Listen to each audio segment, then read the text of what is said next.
اسی طرح آگ کا کام ہے جلانا، جب بھی کوئی چیز آگ میں ڈالی جاتی ہے وہ جل جاتی ہے۔ ایک دفعہ ایسا ہوا، اللہ نے ابراہیم علیہ السلام کو آگ میں جلنے سے بچا لیا، وہ اللہ کی قدرت تھی، مگر ایسا ہوتا نہیں ہے، اللہ کی عادت یہ نہیں ہے۔ اب اگر کوئی آدمی آگ میں چھلانگ لگائے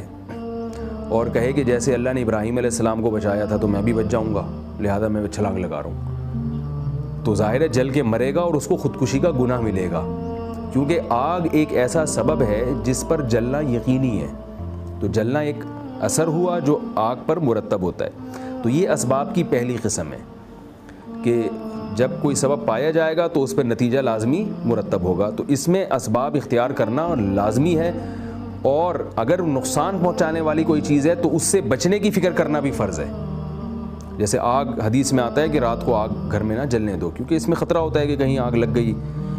چراغ کو بجھانے کا حکم دیا آپ صلی اللہ علیہ وسلم نے، کیونکہ آپ صلی اللہ علیہ وسلم نے فرمایا بعض دفعہ چوہا یا ایسا کوئی جنگلی جانور ہے وہ چراغ کو گرا دیتا ہے اور وہ آپ کے کپڑوں میں یا چادر پہ، تکیے پہ آگ لگ سکتی ہے۔ تو ان چیزوں میں احتیاطی تدابیر اختیار کرنا اور ان کی بچنے کی فکر کرنا یہ فرض ہے، اگر آپ نہیں کریں گے گناہگار ہوں گے آپ۔